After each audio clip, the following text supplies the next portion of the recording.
my fellow readers. It's Dark Symphony 777. It's not in my throat for some reason. With another pair of fanfiction reviews. As always, the link to the story will be in the description below. Please like the video, subscribe to the channel, click on that bell for notification. Leave a comment in the comment section below on your thoughts of the story. And finally, in my opinion is not indicative of everyone in the world, so please respect that. So, I'm still making my way through the Luniverses, all the stories I have left. Oh boy, I still got a long way to go. But I can knock out 2 of these right now. Oh yeah. With a hard bargain and Carrot Top season. Before getting into the story, my overall thoughts on these, before I get into the nitty gritty, I don't know why I repeated myself there. Ignore that. Is Hard Bargain's not a bad story. I think it's a good story. I don't think it's a great story. I think in terms of all the main stories in the second half, this is definitely the weakest. It's not a bad story, but I wouldn't call it a great story. Carrot Top season, however, is probably the 3rd best story in all of season 1, bar none. It's really great. But let's get started with Let's just go through Hard Bargain first by Zap Apple Smash. So the story with this is starring Derpy. That's right, you like the Derpy. You want to pet the Derpy, worship the Derpy, forfeit all your mortal possessions to the Derpy because she's adorable and worth it. She's not as cute as Trixie though. All hail Trixie! All hail Trixie! Hon, hon, hon! So the story stars Derpy. She's a mailmare. She doesn't have a lot of money to work with. But she likes to make do. She does the mail because she loves to. And she gets a meeting with these. Well, more like she runs into on her route this suspicious looking unicorn who offers her a job in Manhattan. It's like, oh, well, why? Because we need someone to study air currents. Because we're building skyscrapers. Now, for context, this doesn't make sense because Derpy is Derpy. However, Derpy's talent is that she knows that her wings can track air currents. Okay, seems legit. However, this unicorn is not on the up and up. Meanwhile, Cheryl is teaching school when she runs into Big Mac, who offers her a job in Baltimore for a teaching position because I believe like the teacher retired, or he got promoted or something like that. However, Cheryl respectfully declines, and Big Mac's actually okay with that. However, Trixie finds out, is immediately suspicious, and then basically confronts Big Mac. It's like, you're trying to take Trixie away from. Who do you work? What court do you work for? Nope. You're not working for the night court, are you? Nope. Don't hurt me. Nope. No, I won't. Yeah, that's kind of a thing. Is the story kind of portrays like Cheryl as like Cheryl being like a big character and then just getting shafted again. Oh, don't worry, you'll have your time. You'll have your time. But yeah, this Cheryl story is kind of okay. It's just there. It is. I offer you a job. I don't want to take this job. I like this job. Okay then. I leave you alone.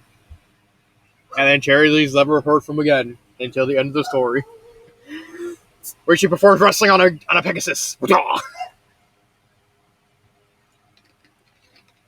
Meanwhile, with Derpy, she contemplates wanting to go from the offer with the unicorn. And she realizes, I like it here. I think it's good. And so she actually respectively declines the unicorn's offer.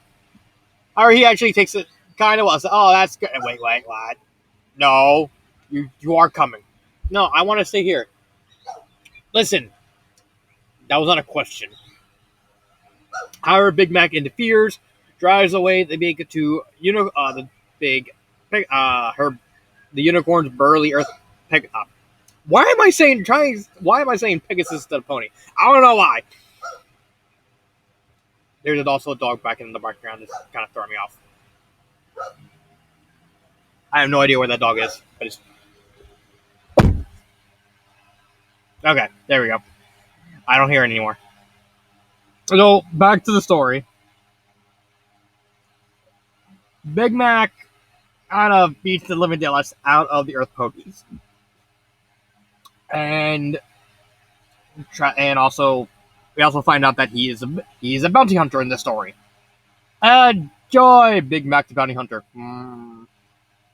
He's going around to rustle some tail, yes, and get all the ladies. Oh, he's Big Mac. He's so Big Mac. Even Bon Bon likes Big Mac, and she's Lyra sexual. Oh, mama.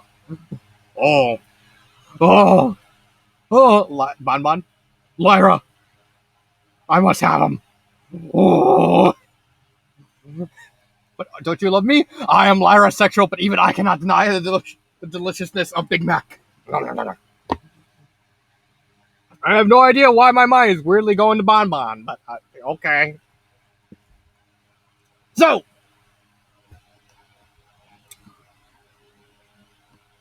the story that ends with the unicorn and the Earth ponies kidnapping Dinky from Charlie's school, and basically threatening Dinky, not Dinky, Derpy, saying that we have the kid going to Manhattan.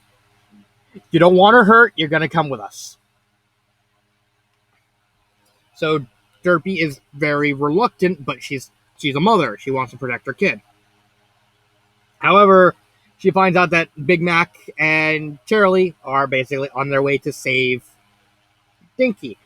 And Derpy basically had enough. She picks up the guy, flies him all the way up in the air, and says, you hurt my daughter. I said, you're the element of kindness. Even kindness has its limits. And she basically drops him. And then she saves him. And then he passes out when he finds out that Derpy was actually surprised that she saved him, because she wasn't expecting to actually be able to catch him. She thought he would die. Like, oh no, I am dead. And then basically Big Mac and Charlie, they beat up the Earth ponies and a bunch of Pegasus for trying to kidnap Dinky. They find out that these guys had no connection to the Night Court. It's implied that they might have, not so much Greengrass, but I think someone else. But for all intents and purposes, they were just criminals who just wanted to have the elements for themselves. That's fine. And then they just live happily ever after. The end. Yeah, that's more or less. I know I kind of skimmed over it, but yeah, I did skim over it. But it's not really a big story. It's only 21,000 words. There's not a lot that I can't say. It's just summed up in like, oh, Pegasus Unicorn shows up, offers Derpy a job. Derpy thinks about it, says no. Unicorn gets mad, tries to attack Derpy. Big Mac interferes and beats the living daylights out of them. Unicorn kidnaps Derpy's daughter. Derpy nearly kills the guy for it. And then with Charlie, it's just like Big Mac offers job. Charlie says no. Big Mac's okay with it. Trixie turns mad. Big Mac says no. Trixie realizes that she done goofed. It was at this moment that Trixie knew she ain't fucked up. Realizing that Big Mac was telling the truth. Says okay. Big Mac says okay too. Where he says yep. Yeah, that's just it. Characters, I mean, you have Big Mac, who's basically just Big Mac. You can't go wrong with Big Mac. He's evergreen. You can never go wrong with a good Big Mac. I don't know why I said that. I don't know why I said that. Yeah, you can't go wrong with a good Big Mac. I said it again. I do it again. And then you got Derpy, who's basically just a mother who just wants to be there for her daughter. She's offered a very lucrative job out in Manhattan. gets all these benefits, gets all these, but realizes that Derpy is more happy in Ponyville. She has friends. She really doesn't want to move. She's actually taking magic lessons from Trixie. Um, and all this stuff. And Derpy's like, no, I'm going to do what's best for my daughter. She wants to stay here. So we're going to stay here. And you also have Trixie, who's just basically Trixie. It's not really much. She is very loyal. She basically was afraid that Big Mac was going to do what Octavia did and uses it in Dreamers. She's actually kind of relaxed when she realizes that Big Mac was literally just offering her a job because someone asked him. It's like, do you have anyone for a job recommendation? Jared. Yep. And that's it. So overall, I know how long is the story? Oh, only 11 minutes. I know that I didn't say a lot, but for what it is, the story is good. It's not great, but it's good. But now we move on to the main event, Carrot Top season. Oh boy, Carrot Top season. Oh, we have a lot to talk about with Carrot Top season. I really, really like this story. So you can see the synopsis right here. Carrot Top enters a farming competition in order to try and win prize money, which she needs to complete a major business contract.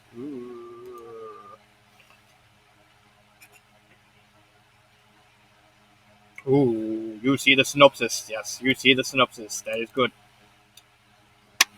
So let's get started. Basically, the story starts with Carrot Top running her stand, where she meets Aloe and Lotus, the spa ponies in charge of the spa. I don't know why I phrased it like that. And they wanted to offer her a contract. Basically, we'll buy 5 barrels of carrots to make into smooth organic smoothies for our customers, and we'll even pay you for it. Carrot Top is like ecstatic because she's never had a contract before. However, Aloe and Lotus told her that you have to bail out. You have to pay for a team in Manhattan in order to come inspect the carrots to make sure they're all organic. Carrot Top's like wondering, it's like, well, they're already organic. It's like, well, yeah, we want the actual proof so that way customers don't get like rowdy about it. It's like, this carrot is not organic. How do you know? Because I say so. But Carrot Top wants the contract because she'll be able to make more money out of it. So she says, yes, I'll get the money. And she does have enough money. However, that money was supposed to go towards repairs for the farm. Getting a new irrigation, fixing the farm, all the little odds and ends that she needed. Now, this actually kind of ties into way back in Longest Night, Longest Day, where I mentioned that the Apple Trust has a monopoly on farming in Ponyville. And this is true. The Apple Trust, they have the biggest land, they have all these workers, they have high-end equipment, and because of it, they're slowly starving the other farms out of a job, and that includes Carrot Top. So she's like, I need this contract. I need the money in order to be able to work, so I can try and make these repairs. But she also realized she doesn't have enough money to do it. So she finds out about this a farming competition. Basically, a farming competition is all these farms.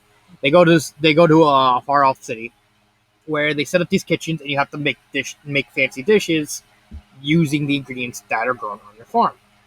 You can use anything, but your specific farm has to be your specific growth. Your specific food has to be the key. She realizes, I can use this money to pay for the repairs, and also pay for this contract. And so, thanks to friendly cajoling from Trixie, because Trixie, she decides to sign up for the competition, which pisses off Applejack. Applejack really becomes paranoid because she thinks, I'll just leave this picture up of Applejack just kicking a bucket towards Carrot Top. Applejack becomes massively paranoid because she thinks that by competing in this baking competition, Applejack is going to let Ponyville starve. They're gonna ruin all the farming. They're gonna make people die.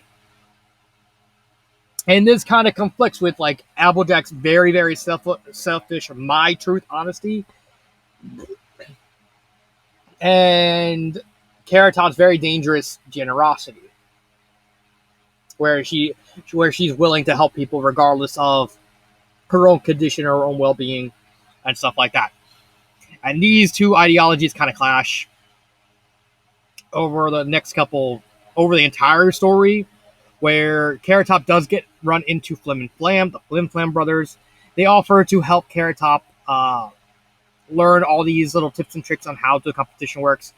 It's revealed, thanks to Trixie, from help from Octavia, because Octavia is acting as Trixie's mole in Canterlot, that Flim and Flam were hired by Duke Greengrass to get Carrot Top to work for him. Basically, to get control of the elements. And that leads to Trixie throwing him out of town after Flim and Flam basically gave all these helpful. That's actually a neat little detail in the story where Flim and Flam's advice is actually helpful. Like he gives like, oh, here's how all these big farms work. They study the judges. They find out who's judging. They get all the high end food. However, and they figure out what they like, what they don't like, how to cook things. And Carrot Top kind of connects dots, like, oh, well, that means they must all be making the same dishes because nothing other than inevitably will stand up because they're just trying to cater to specifically the judge. And it's like, yes, we're gonna teach you some stuff. They give her some items and give her some help.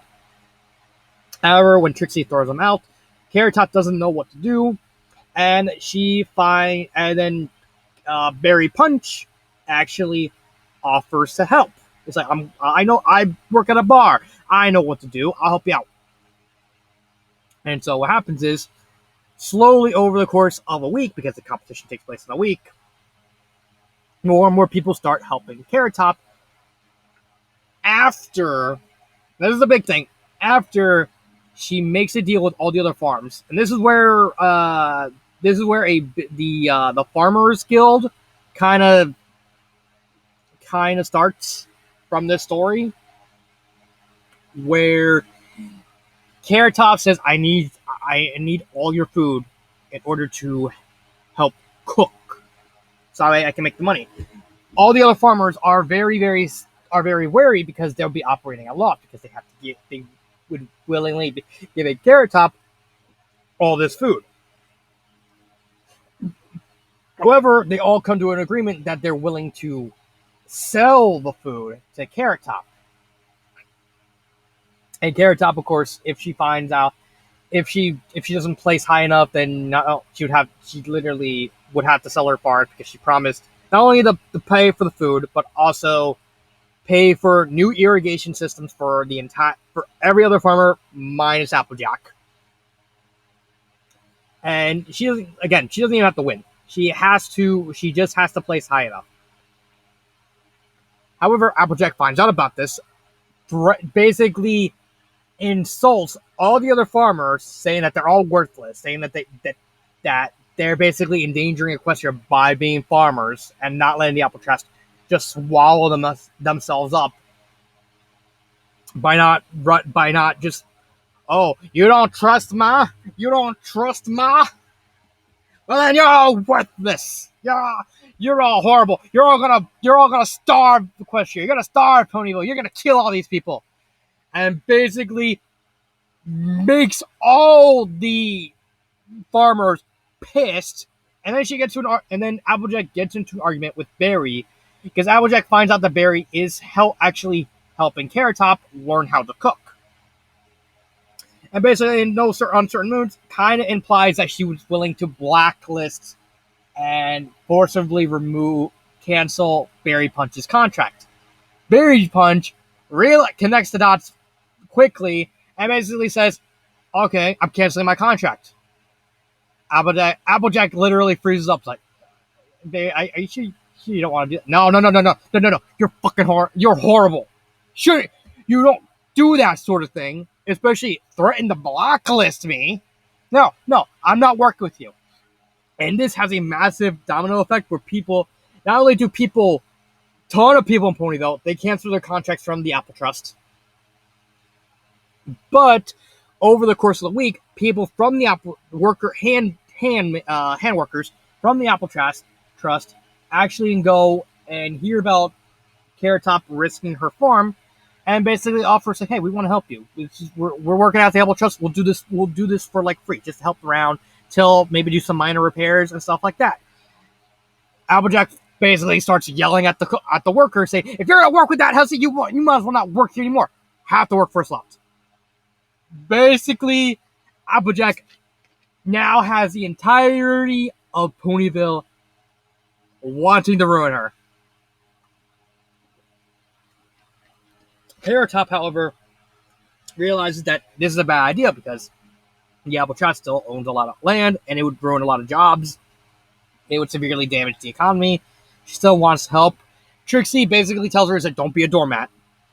You have to learn that Applejack needs to learn this lesson. Applejack needs to realize that what she did is her own fault. It's no one else's fault but her own, and she needs to realize that. Meanwhile, Flim and Flam are continuously trying to think of ways to get Carrot Top to basically force him away into Greengrass's control. They basically pull a massive weed infection on Sweet Apple Acres. During the competition, they actually go and kidnap Apple Bloom. And so we come to the competition where they kidnap Apple Bloom. They're doing the whole competition. Carrot Top runs into Fancy Pants in where Apple Bloom is being held, and she manages to beat the living daylights out of Flam. Basically, one shots him. They get saved by Fancy Pants. They find out Fancy Pants is in the night court, not a high position, because he's basically working directly under Luna as a spy. Same thing with Fleur. And we also get the proper introduction to Greengrass, which is actually really clever because they just like, oh, and they're just they're saying the judges' names. They don't really go into the only one they really mention is Sapphire Shores and Fancy Pants, and also Applejack's uncle who finances the competition. And so we don't know who else joins, and a random pony, a little short, red-haired pony, kind of shows up. Eats some of the food, comments on it, walks away. Someone says, "I say that green grass is one stick in the grass." They said, "That was green grass?" And afterwards, the competition ends, and Carrot Top places in third. I like the realistic fact that she doesn't flat out win. Actually, the Apple Trust wins in first place. Not Applejack Store, but a different, I believe it was the Manhattan branch of the Apple Trust that wins this. But still, the Apple Trust did actually win, but she's happy that because she's still placed high enough that she can pay the irrigations and also pay back all the food that she bought. Granted, at the end, it reveals that she's still in the red, like by three bits, and like Trixie watches the whole thing and like gives her 3 bits. Like, there, now you're even.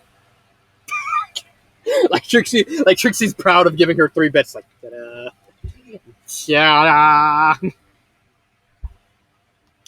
And that's the bulk of the story. The other thing that happens is, one, Flim and Flam, Greengrass doesn't like the fact that they failed, gets them arrested, and we get a final scene at the end where Granny Smith actually gives Carrot Top some money, and then offers to help, and then helps Carrot Top plant some carrots. It also tells her the true story behind the Apple Trust, which is really neat, because throughout every story that mentioned the trust specifically, they always mentioned that there was a blight.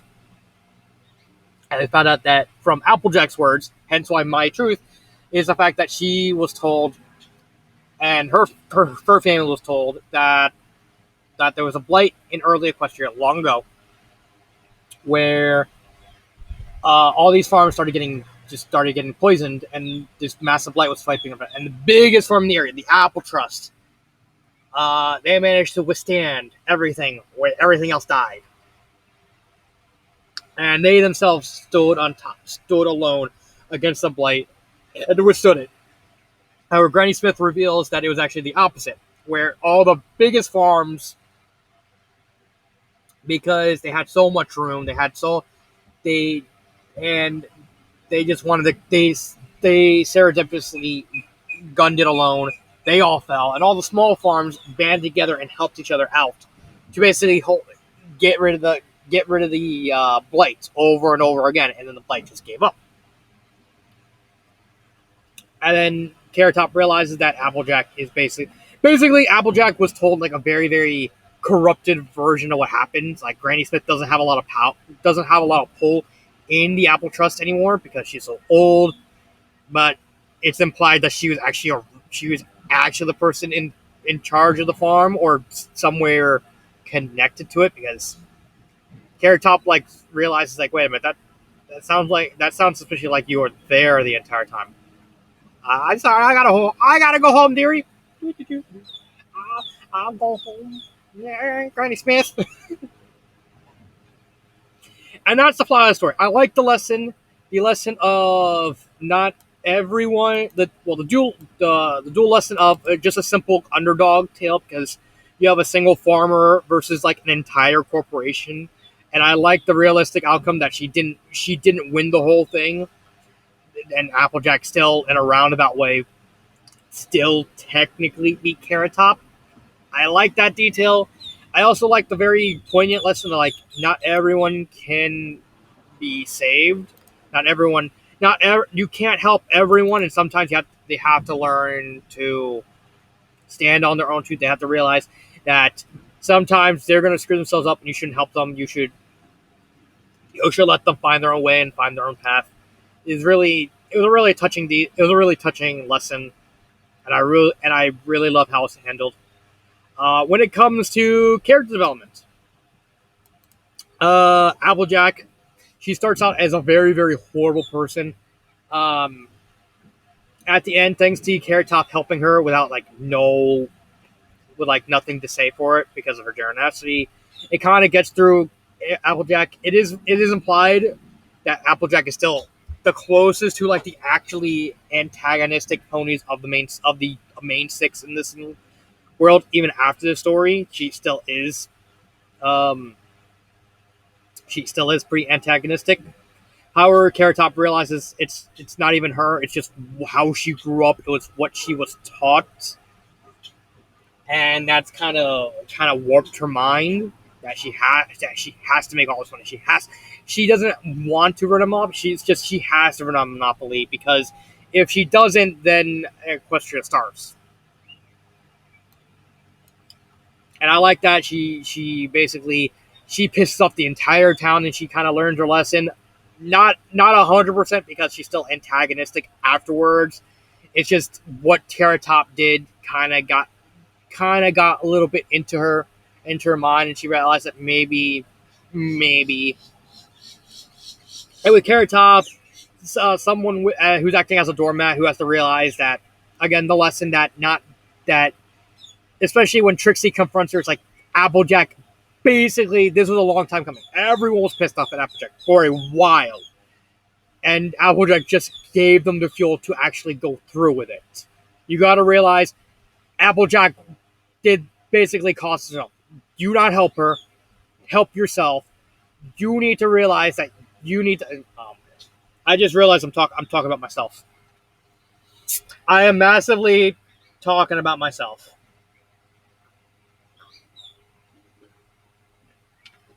I hate that.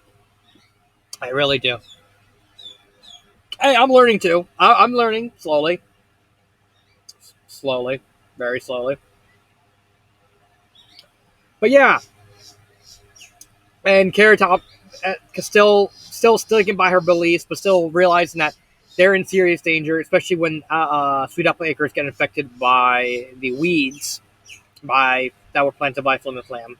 She still has some, not because it's like, oh, it's not helping me. It's like they're in danger of losing their business, and she even realizes that that Ponyville still needs the trust because the trust employs so many people. They have so much food in case of an emergency, and this actually comes into play later in I can't remember if it was season 1 or season 2, but there is a blight that strikes Ponyville, and the only people who actually was able to have the food necessary to feed them was Applejack. And Applejack, of course, is smug in that story, realizing it's a haha. I got the food. The Apple Trust rules. Yeah, I didn't learn anything. And it is a nice bit of continuity because this does also affirm that the Applejack still was right in a sense, as much as she probably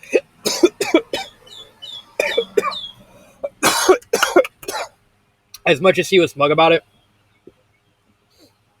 So yeah, it is a realistic outcome.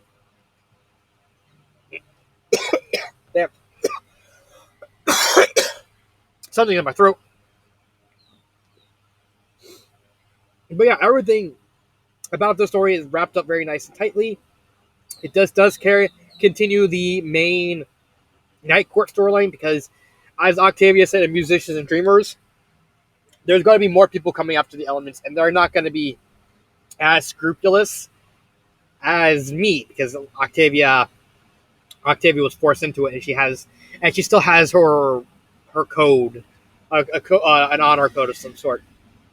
Meanwhile, Flim and Flam had no hesitation of just committing actual crimes and then paying for it. So it does leave on a very kind of bitter. I would say the ending kind of comes off as bittersweet because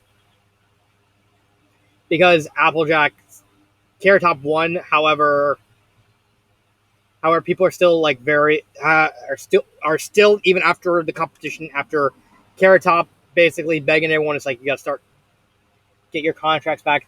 They still do not trust the Apple Trust, and Carrot Top realizes the Apple Trust is just massively corrupt because at the end of the story, near the end of the story, Carrot Top was actually offered a position in the trust by Applejack's uncle, or Orange Grove, I think. Orange something. Uncle Orange. I can't remember. And Carrot Top declines because she takes one look at Applejack, see what kind of wreck she is, see what she had to become, and she realizes, no, because if I join the Apple Trust, I have to be as bad as Applejack. I'm not going to have that. And of course, we also have Trixie thinking the Apple Trust is like working with the Night Court. Granted, she finds out quickly that the Apple Trust, like, they have nothing to do with the Night Court. They're actually it's like this story actually implies that they're actually as powerful as the Night Court, but they're not into politics. They just basically want a massive monopoly on food production. So yeah, there's that. But this story is really, really good. If I had to say what I recommend either of them, I would recommend this. This is not bad. It's not a great story, but I think it's a good story, decent enough for what it is. And this, I would highly recommend. I would go out of my way to read this story. It's a really great story, and well worth the time to read. Favorite part? I don't really have. I guess for this one, Charlie doing a DDT. I don't know why. I just find the hilarious moment of Charlie doing a wrestling move kind of hilarious. Yeah, it's just me. And with Carrot Top season, probably the final chapter between Carrot Top and Granny Smith. I like that whole exchange because it leaves the story on like a very hopeful note, but it still leaves it in like a very, very bitter-esque tone as well because despite the fact Applejack is learned somewhat of a lesson, she hasn't fully learned it. The Apple Trust is still massively corrupt, and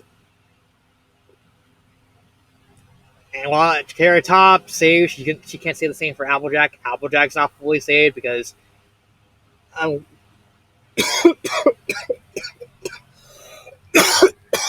who knows? But yeah, this story, I would say this is probably the fourth best Luniverse story I read, behind Hero Oten, which I still think is the best one. Return to Tambalon, which is the first episode of season 2. Not going to review that story. And At the Granite Gala. I think that story is like really good as well. But this is a fourth best one. It's really good. I don't have anything to say about it from a grammar. Oh, I don't have anything to say about Hard Bargain from grammar. This person really lays Applejack's southern accent really thick, to the point there's like a lot of comments that kind of point this out. It's like, oh god, this accent is so thick. It's so thick, extra thick. But yeah, there's a lot there's a lot of love about the story. I really like it. I don't have anything. I guess if you want to be if you want semantics, I would say probably tone down the southern accent for Applejack in the story. It's so thick that it's kind of hard to follow with her at times. Yeah, that's kind of their top season and a hard bargain. Read both stories. This one absolutely read, especially if you're a fan of underdog stories. This one's simple enough to follow. I don't have anything else to say. This has been Dark Symphony 777, and cut.